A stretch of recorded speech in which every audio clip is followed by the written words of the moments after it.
Assalamualaikum warahmatullahi wabarakatuh. Berjumpa kembali dengan saya. Pada kesempatan ini saya akan menyampaikan budidaya tanaman rempah. Saya selaku pengampu mata kuliah budidaya tanaman obat dan tanaman rempah mengucapkan selamat berjumpa dan mengikuti materi pada kesempatan ini. Siapa yang tidak mengenal rempah-rempah? Tentunya semua sudah mengenal rempah-rempah dan memanfaatkannya pada masakan atau makanan. Nah, kita terlebih dahulu membicarakan apa arti atau definisi dari rempah-rempah. Rempah adalah bagian tumbuhan yang beraroma atau berasa kuat yang digunakan dalam jumlah kecil di makanan sebagai pengawet atau perasa di dalam masakan. Di sini ada penjelasan tentang perbedaan rempah dan herb. Herb artinya tanaman aromatik berasal dari daerah dingin, di mana bagian tanaman sebagai penyedap atau pembangkit selera makan, sedangkan spice, tanaman aromatik yang berasal dari daerah tropik, bagian tanaman sebagai penyedap atau pembangkit selera makan. Kita dapat melihat jenis-jenis dari komoditas utama rempah-rempah yang ada di Indonesia. Di antaranya adalah lada, cengkeh, pala, kayu manis, dan vanili. Volume produksi mulai dari tahun 2006 hingga sekarang ada mengalami peningkatan. Di antaranya komoditas utama rempah-rempah yang tercatat sebagai berikut. Di antaranya dari produk lada, cengkeh, pala, vanili maupun kayu manis mengalami peningkatan dalam produksinya, sehingga kesempatan untuk mengembangkan produk-produk ini di skala nasional sangatlah besar. Kita tinjau satu persatu tentang tanaman rempah. Salah satunya adalah cengkeh. Pasti Anda mengenal cengkeh dengan produknya. Di antaranya, tanaman cengkeh ini memiliki nama latin Syzygium aromaticum. Sebagai tanaman rempah, termasuk dalam komoditas sektor perkebunan. Daerah penghasil cengkeh di Indonesia sangatlah luas, mulai dari Provinsi Jawa Tengah, Sulawesi Tengah, Sulawesi Selatan, Jawa Barat, dan Sulawesi Utara.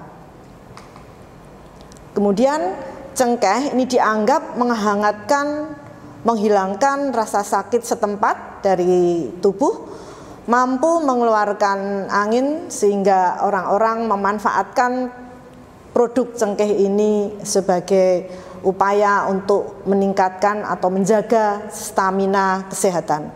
Selain itu juga mengharumkan kondisi atau suasana serta bersifat sebagai antibakteri, menghilangkan kejang pada perut. Bagaimana komposisi dari cengkeh? Salah satunya cengkeh ini mengandung sejumlah minyak atsiri, juga beberapa senyawa-senyawa yang termasuk di dalamnya. Kalau kita melihat pohon cengkeh, berbagai manfaat dari bagian pohon cengkeh itu sendiri dapat dimanfaatkan, di antaranya dari daunnya, gagang, kemudian bunga, bahkan batang dari tanaman cengkeh ini dapat dimanfaatkan menjadi produk-produk yang mengikutinya, seperti minyak cengkeh, kemudian ampas dari gagang cengkeh ini juga sangat bermanfaat, kemudian tepung cengkeh, minyak cengkeh, kemudian barang-barang kerajinan ini bisa berasal dari batang cengkeh. Selain itu, batang sisa dapat dimanfaatkan sebagai bahan bakar. Selanjutnya, untuk produk tanaman rempah, kita pilih tanaman pala atau Myristica fragrans Hout. Indonesia ini merupakan produsen pala yang terbesar di dunia. Hampir produk 70-75% berasal dari Indonesia. Pala di Indonesia ini dihasilkan dari perkebunan rakyat mulai dapat kita perhatikan dari wilayah Jawa Barat, Sulawesi, Kalimantan, bahkan Pulau Jawa. Luas areal pertanaman pala mencapai 43.873 hektar. Ini catatan tahun 2000. Pohon pala ini dapat berbuah sepanjang tahun. Kemudian buah pala yang hampir tua ini bisa mengandung minyak 7-15%. Kita dapat melihat di sini ilustrasi dari daging buah pala yang tersusun dari biji dan fuli. Di ujung kita dapat melihat buah pala yang terbuka di dalamnya, kemudian ada bagian yang namanya fuli pala, kemudian biji pala. Nah, ini semuanya bisa digunakan untuk industri pengawetan ikan, kemudian pembuatan sosis, makanan kaleng, bahkan untuk adonan kue.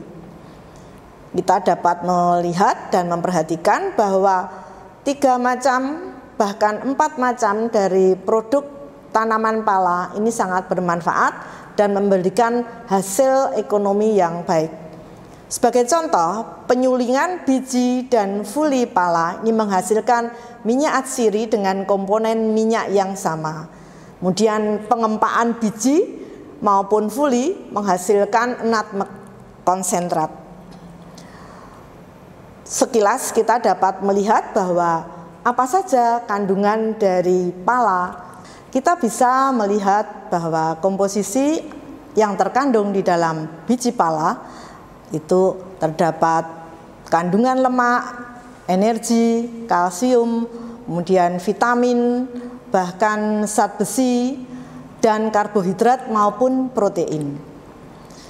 Untuk best practice good agriculture di dalam budidaya pala, cengkeh maupun proses di dalam pembuatan minyak atsiri dapat kita lihat melalui link yang sudah saya siapkan ini, sehingga berbagai macam lahan yang diperlukan untuk pembudidayaan tanaman rempah ini kita persiapkan, sekaligus pembibitan yang nantinya beberapa tahun kemudian baru bisa dipanen. Dengan perlakuan-perlakuan yang good agriculture practice, maka produksi dapat diperoleh untuk 6 tahun sampai 7 tahun kemudian setelah tanam.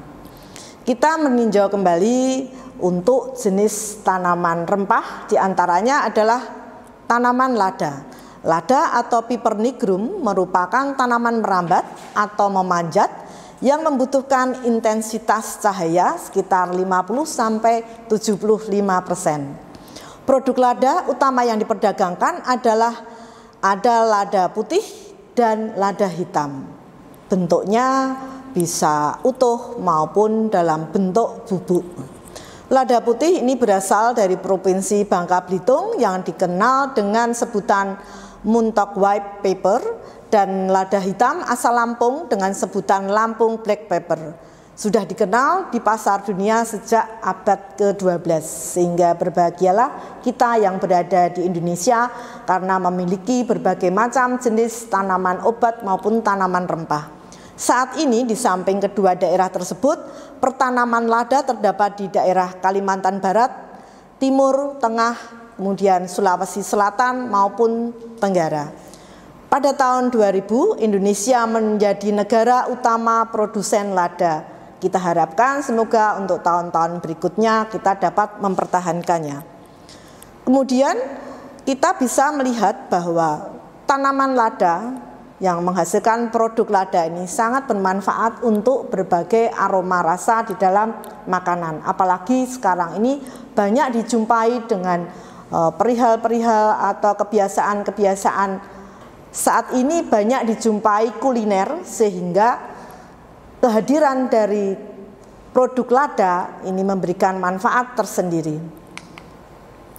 Sebagai contoh, lada hitam, lada merah, kemudian lada hijau maupun lada putih, yang kesemuanya ini tergantung dari bagaimana proses memanen dari produk-produk lada itu, termasuk dijual dalam bentuk butiran maupun dalam bentuk bubuk. Jenis selada dengan warna merah rasanya tidak terlalu pedas dan agak manis. Biasanya digunakan bersamaan dengan jenis merica yang lain. Tanaman lada apabila dibudidayakan dapat tumbuh dari elevasi 0 sampai 1450 meter dari permukaan laut. Kawasan yang cocok adalah kawasan di daerah tropis antara 20 sampai 20 derajat lintang utara, lintang selatan. Bagaimana dengan iklimnya untuk pembudidayaan tanaman lada? Ini memerlukan iklim yang tropis. Elevasi dengan tinggi tempat, tanaman lada akan memberikan pertumbuhan yang baik, sementara untuk ketinggian antara 0 sampai 1000 meter di atas permukaan laut, idealnya yang terbaik adalah 0 sampai 600 meter di atas permukaan laut. Dengan kisaran relatif udara yang optimal memiliki kelembapan 80 sampai 90%. Kemudian bagaimana dengan curah hujan tahunan? Di sini curah hujan tahunan berkisar antara 2000 sampai 2500 mm per tahun. Kemudian kita di dalam memilih atau meningkatkan efisiensi di dalam pola pertumbuhan dan hasil dari budidaya tanaman lada, perlu memperhatikan jenis lada yang kita pilih di dalam pembudidayaan. Apa itu? Yakni jenis lada. Jenis lada adalah lada panjat maupun lada rumpun. Kita dapat melihat bahwa untuk dapat bersaing di pasar dunia, maka harus dilakukan beberapa hal untuk efisiensi budidaya dan peningkatan mutu produk melalui pemilihan varietas atau jenis tanaman lada. Di sini kita dapat melihat bahwa pada gambar A, bahan tanaman dari sulur panjat, kemudian yang B ini sulur panjat yang terdapat pada bagian atas. Disitulah kita dapat memperhatikan bagaimana letak dari batang produktif pada tanaman lada. Lalu bicara tentang lahan, bagi tanaman lada pertumbuhannya memiliki jenis lahan yang bertekstur tanah lempung, gembur atau lempung berpasir, lempung liat, kemudian struktur tanahnya ini gembur, kondisi bisa tanah berdebu dengan ketebalan solum sekitar 50 cm, kemudian kesuburan tanah yang bagus, yang tinggi, ini seperti halnya untuk lahan-lahan vulkanik maupun aluvial, serta kisaran pH mencapai 6 sampai 7. Bagaimana dengan drainase dan kelembapan tanah? Tentu saja ini harus dijaga dengan baik, serta ukuran lubang sudah ada berkisar 50 kali 50 kali 50 cm serta memiliki jarak tanam 2 meter untuk lada panjat.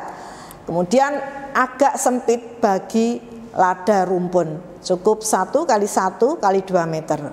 Lalu bagaimana dengan pemupukannya? Bisa dilakukan dengan memilih jenis pupuk kandang, dimana tiap lubang diberikan 5 kilo pupuk kandang.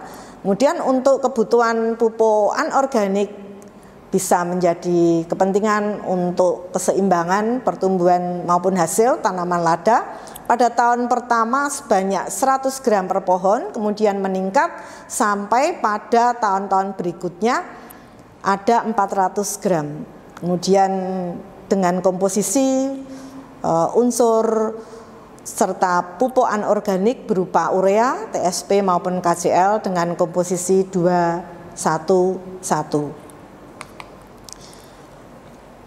Pemeliharaan pada pemangkasan awal dilakukan setelah mencapai 9 ruas dan panjang pangkasan 25 sampai 30 cm dari permukaan tanah. Pemangkasan bisa diulang kembali atau diulang lagi manakala sulur telah mencapai 10 ruas dan menyisakan sebanyak 3 ruas. Buah yang sudah berwarna hijau nantinya akan berkembang perubahan warnanya.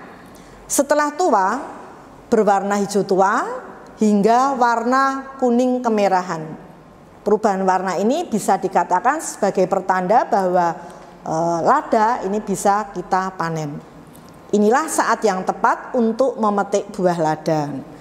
Kemudian jangan membiarkan lada ini berwarna kemerahan terus sampai menua, karena akan dimakan oleh hama sekitarnya. Bisa itu mungkin burung karena tertarik dengan warna yang merah itu tadi, sehingga akan mempengaruhi nilai produktivitas lada. Kemudian lama bunga menjadi buah ini kurang lebih 7 bulan, sehingga para petani atau pembudidaya tanaman lada dapat memperhitungkan kapan dia panen. Maka perlu jenis-jenis tanaman lain sebagai keseimbangan di dalam memperoleh dana bagi petani untuk hasilnya. Lalu kita sudah membicarakan ada lada putih maupun lada hitam. Apa yang dimaksud dengan lada hitam? Lada hitam ini kondisi di mana buah lada dipetik setengah ranum, kemudian dijemur pada kondisi terik matahari. Sedangkan untuk membuat lada putih ini adalah lada matang, lada yang matang direndam di air mengalir sambil dikupas kulit bijinya. Setelah bersih, buah lada kemudian dijemur seperti halnya di dalam mempersiapkan lada hitam. Lalu ada istilah budidaya lada panjat. Bibit ini berasal dari stek cabang panjat 5-7 ruas, memiliki akar lekat pada buku-buku ruasnya dan sifatnya memanjat. Sehingga cara budidaya lada panjat membutuhkan tiang panjat. Hal ini sangat dipertimbangkan oleh para petani lada karena memerlukan bahan selain varietas atau jenis lada. Penggunaan tiang panjat hidup bisa berupa berbagai jenis tanaman, salah satunya adalah tanaman dadap atau lamtoro yang selalu dipangkas setiap 4 bulan sekali, khususnya pada musim penghujan dipangkas, berat sedang pada musim kemarau ini bisa dipangkas lebih ringan. Kemudian bagaimana keuntungan di dalam menggunakan tiang panjat hidup? Nah, diantaranya keuntungan atau kemanfaatannya adalah mudah didapat, ditumbuhkan, dan harganya murah atau terjangkau. Selain itu, biomasa hasil pangkasan dan daun-daun yang berguguran ini dapat digunakan untuk pakan ternak maupun untuk kepentingan pupuk organik dan mulsa. Selanjutnya adalah budidaya lada perdu. Ini bibit bisa berasal dari stek cabang buah, memiliki percabangan yang simpodial, tidak memiliki akar lekat atau sulur panjat, sehingga di dalam pembudidayaannya tidak memerlukan tiang panjat. Nah, ini menjadi suatu pertimbangan. Tinggi tanaman lada perdu hanya mencapai sekitar 1 meter atau bisa berkisar 1 sampai 2 meter. Keuntungan memakai budidaya lada perdu diantaranya adalah bahan tanaman banyak tersedia, tidak perlu tiang panjat, jumlah tanaman per hektar lebih banyak, pemeliharaan dan panennya lebih praktis.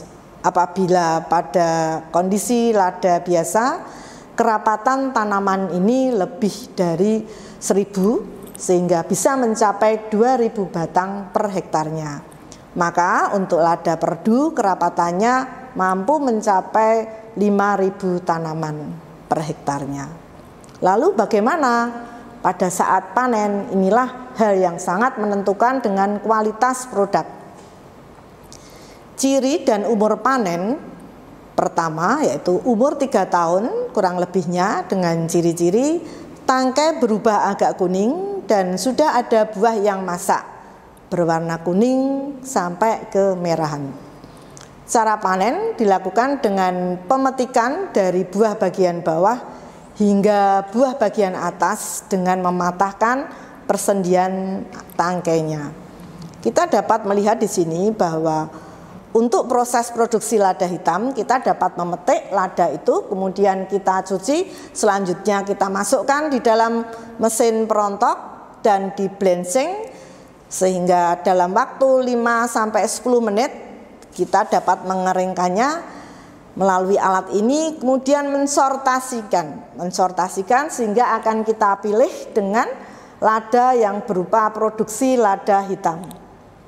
Selanjutnya kita berlanjut pada Simplicia, karena semua produk tanaman, baik tanaman obat maupun tanaman rempah, tidak selalu dijual atau produksi itu diberikan kepada konsumen dalam bentuk segar, sehingga perlu adanya proses yang dipersiapkan dengan nama model Simplicia. Kita ketahui bahwa Simplicia adalah bahan alami yang digunakan sebagai obat yang belum mengalami pengolahan apapun kecuali dinyatakan lain berupa bahan yang telah dikeringkan. Simplicia yang berupa tanaman utuh atau bagian tanaman atau eksudat tanaman. Ini masuk di dalam pengelompokan atau penggolongan Simplicia. Yang dimaksud dengan eksudat tanaman ialah isi sel yang secara spontan keluar dari tanaman atau isi sel dengan cara tertentu atau disengaja dikeluarkan dari selnya atau zat nabati lainnya yang dengan cara tertentu dipisahkan dari tanamannya dan belum berupa zat kimia murni. Kira-kira contoh dari Simplicia apa saja? Dari bunga, dari daun, kemudian akar, batang, bahkan dari eksudat atau bagian cairan yang berada pada tanaman itu. Termasuk di dalamnya Gummi arabicum maupun Tragacan. Kita sampai pada tata nama Simplicia. Tata nama Simplicia itu bisa disampaikan bahwa ada dua penyampaian, nama Indonesia maupun nama secara Simplicia. Nama Indonesia ini tadi kita dapat menggolongkannya diantaranya kelompok akar, umbi lapis, batang, kelompok bunga, kelompok buah maupun kelompok biji. Selanjutnya untuk nama-nama Simplicia, apabila nama Indonesianya itu akar, maka nama Simplicianya radix. Kemudian untuk umbi lapis, nama Simplicianya bulbus. Nama Indonesia batang, nama Simplicianya caulis. Untuk bunga dengan istilah flos, untuk buah dengan istilah fructus. Untuk nama Indonesia biji, nama Simplicia semen. Kita dapat melihat contoh di sini bahwa nama Latin serta kita bisa mengetahui nama Indonesianya. Misalkan rimpang temulawak, bagaimana nama Simplicianya? Nama Simplicianya Curcum rhizome. Padahal nama latinnya adalah Curcum santorisa. Cukup di dalam penyampaian istilah Simplicia daripada temulawak adalah Curcum rhizome. Selanjutnya ada nama Latin Areca catechu. Bagian yang digunakan adalah biji seperti terlihat pada gambar ini. Lalu nama Indonesianya ini adalah biji pinang. Bagaimana di dalam menyebut Simplicia? Karena sudah diawetkan.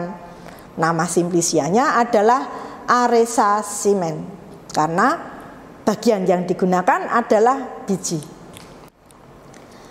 Kemudian yang terakhir kita dapat menyampaikan bahwa ada Simplicia yang berasal dari daun. Yang dari daun adalah nama Indonesianya, kita ambil contoh daun kumis kucing.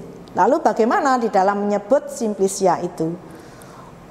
Ortophonis folium, itulah nama Simplicia dari daun kumis kucing. Seperti kita lihat di bawah ini atau pada gambar, tanaman segar perlu diawetkan karena tidak semuanya itu harus dikonsumsi dalam waktu sekejap, namun dapat diawetkan tentu saja dengan berbagai hal, berbagai cara untuk mengawetkan melalui tahap-tahap mempersiapkan Simplicia. Selanjutnya kita sampai dalam penjelasan pengumpulan Simplicia. Pengumpulan Simplicia sangat penting karena menentukan zat yang berkhasiat. Hal-hal yang perlu diperhatikan diantaranya adalah bagian tanaman yang digunakan, umur tanaman yang digunakan, waktu panen, maupun lingkungan tempat tumbuh. Beberapa Simplicia dapat dikumpulkan berupa sembarangan dari tumbuhan liar tanpa keahlian. Kemudian cara kedua adalah cara pengumpulan yang memerlukan keahlian. Di sini berdasarkan ilmu pengetahuan dan biasanya dari tanaman yang penanamannya teratur di kebun-kebun atau tanaman yang dikultivasikan. Cara pengumpulan bagian-bagian tanaman yang digunakan bisa berupa daun, bunga, herba, buah. Kemudian bisa juga berasal dari akar maupun biji, kortek maupun lignum. Kotoran ini perlu dibersihkan sehingga pada pengumpulan kotoran-kotoran organ lain ini juga perlu dihilangkan sesuai dengan syarat-syarat pengotoran suatu simplex yang dicantumkan dalam monografi farmakop. Itulah tahap sortasi basah dan pencucian. Selanjutnya pada tahap perajangan, perajangan bahan Simplicia dilakukan untuk mempermudah proses pengeringan, pengepakan, penggilingan atau penyerbukan. Perajangan dapat dilakukan menggunakan pisau atau dengan alat mesin perajang sehingga diperoleh irisan tipis atau potongan dengan ukuran yang kita kehendaki. Tahap berikutnya adalah pengeringan. Nah, tujuan dari pengeringan ini adalah membantu pengawetan bahan, mencegah tumbuhnya mikroorganisme, mengurangi volume berat bahan, mempermudah pembuatan bentuk-bentuk yang umum digunakan di dalam perdagangan, untuk mencegah reaksi enzimatik, mencegah perubahan-perubahan kimiawi. Nah, cara pengeringannya bagaimana? Kita bisa memilih secara alami dengan sinar matahari, bisa dilakukan secara langsung maupun tidak langsung. Juga bisa kita pilih secara buatan pengeringannya. Dengan jalan menaikkan suhu, pengurangan tekanan, atau dilakukan vakum. Pengeringan dengan penaikan suhu akan lebih cepat dan sesuai untuk tempat dalam udara dingin daripada udara yang terbuka. Kemudian untuk bahan obat yang dikeringkan dalam jumlah yang sangat sedikit, sesuai bila dikeringkan menggunakan pengurangan tekanan. Inilah beberapa contoh yang kita bisa pilih sesuai dengan kualitas hasil yang dipergunakan nantinya untuk kepentingan produk. Cara pengeringan secara kimia maupun secara fisik bisa dilakukan juga dengan menggunakan penambahan zat-zat pengering yang digunakan untuk bahan-bahan termolabil. Kemudian cara pengeringan secara fisik ini dengan sinar inframerah dan cara gelombang radiasi.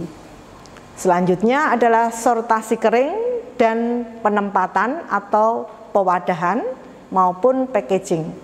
Sortasi dilakukan kembali untuk memastikan ada tidaknya pengotor-pengotor di dalam Simplicia tersebut. Kemudian pewadah berfungsi melindungi bahan dan tidak banyak makan tempat. Kemudian tujuan ini bisa melindungi terhadap sinar, uap air maupun kelembapan, gangguan-gangguan dari serangga maupun tikus. Alat yang digunakan ataupun wadah bisa kita pilih plastik tebal dengan kualitas yang baik maupun gelas berwarna gelap dengan tertutup kedap. Nah, untuk penyimpanan kita bisa memperhatikan beberapa tempat, misalkan tempat atau gudang kondisi yang dingin ataupun dialiri udara kering. Kemudian dengan pertimbangan-pertimbangan lain, bagaimana jumlah dari yang kita simpan dari Simplicia itu, misalkan dalam wadah tertutup rapat dan tahan sinar yang terbuat dari gelas, kaleng timah maupun gelas yang berwarna coklat dengan suhu yang rendah. Nah, bila disimpan di dalam kotak kayu maupun kantong kertas ini bisa juga dilakukan, sehingga akan dipertimbangkan dan kita ketahui bagaimana kondisi uap air udara. Karena pertimbangan-pertimbangan tersebut, maka Simplisia akan diketahui kualitasnya apakah cepat atau tidak untuk kerusakannya. Saya rasa ini yang dapat saya sampaikan. Semoga bermanfaat dengan materi kajian Simplisia, tanaman obat dan rempah. Assalamualaikum warahmatullahi wabarakatuh. Persiapan membuat Simplisia. Simplisia bisa berasal dari berbagai produk. Kita ambil dari rhizome. Di tahap awal yang harus dipersiapkan adalah kegiatan sortasi.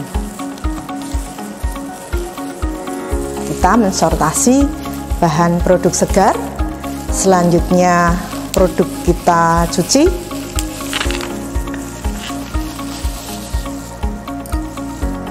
sampai bersih, kemudian kita tiriskan. Produk kita tiriskan. Langkah berikutnya adalah kita memulai memotong calon Simplisia ini dengan posisi pemotongan membujur. Kenapa harus membujur, tidak melintang? Dikarenakan kita akan mendapatkan zat yang lebih berkualitas dan lebih tinggi jumlahnya. Misalkan di dalam mendapatkan minyak atsiri akan lebih tinggi jumlahnya. Kita mulai dengan memotong secara membujur. Kemudian berapa sentimeter atau milimeter tebalnya pemotongan ini? Bisa berkisar 7 sampai 8 mm.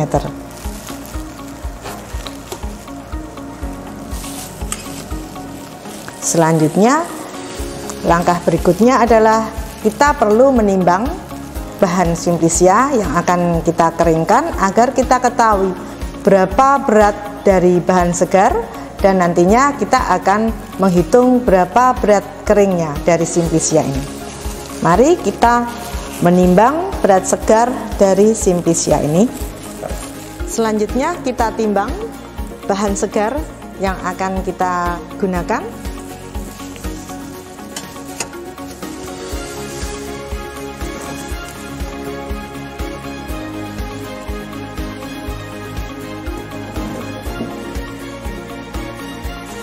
Produk segar kunyit yang akan kita jadikan Simplisia selanjutnya kita keringkan. Pengeringan bisa dilakukan secara alami menggunakan sinar matahari, dan yang kedua kita bisa menggunakan oven sebagai alat pengering.